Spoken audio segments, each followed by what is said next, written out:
যদি 1 গ্লাস কমলার রস থাকে আপনার সকালের নাস্তায়, তবে আপনি পর্যাপ্ত ভিটামিন সি গ্রহণ করছেন। ভিটামিন সি ত্বককে সূর্যের ক্ষতি থেকে রক্ষা করবে। অন্যদিকে আপনি যদি তৈলাক্ত খাবার খেতে পছন্দ করেন, তবে ব্রণের প্রকোপ সহজে কমবে না। এভাবেই আমাদের খাদ্যতালিকা আমাদের ত্বকের উপর প্রভাব ফেলে। কিছু খাবার নিয়মিত খেলে ত্বক ভেতর থেকে পুষ্টি পাবে। ফলে ত্বক প্রাকৃতিকভাবেই থাকবে উজ্জ্বল ও কোমল।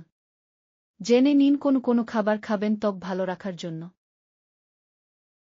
প্রতিদিন একটি গাজর খেলে নানা ধরনের সমস্যা থেকে দূরে থাকবে ত্বক।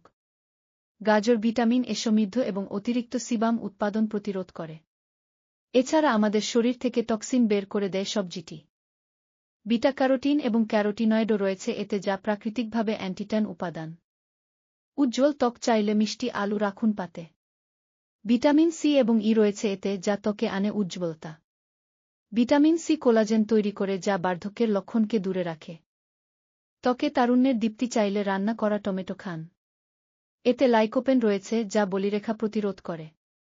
খাদ্যতালিকায় হলুদ রাখুন।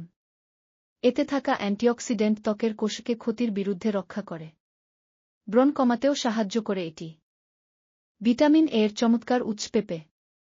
এতে প্রচুর পরিমাণে পেপাইনও রয়েছে, যা ত্বককে হাইড্রেট করে। প্রতিদিন পেঁপে খেলে ত্বকের কালো দাগ দূর হয়। নিয়মিত ডিম খেলে ত্বকে আসবে উজ্জ্বলতা। প্রোটিনের পাশাপাশি এতে রয়েছে সালফার, যা কোলাজেন উৎপাদনের জন্য প্রয়োজনীয়। গ্রিন টি যেমন প্রদাহরোধী, তেমনি এটি বার্ধক্যরোধীও। এটি ভিটামিন বি1-2 এবং অ্যান্টিঅক্সিডেন্ট সমৃদ্ধ। এই 2 উপাদান ত্বককে আরও তারুণ্য এনে দেয় এবং স্বাস্থ্যোজ্জ্বল রাখে। উজ্জ্বল ত্বক পেতে আখরোট খান নিয়মিত। এগুলিতে ওমেগা-3 ফ্যাটি অ্যাসিড সমৃদ্ধ। এটি এমন লিপিড যা শরীর নিজে থেকে তৈরি করতে পারে না। আখরোটে ওমেগা-3 এবং ওমেগা-6 ফ্যাটি অ্যাসিডের পরিমাণ অন্যান্য বাদামের তুলনায় বেশি। আখরোটে জিঙ্ক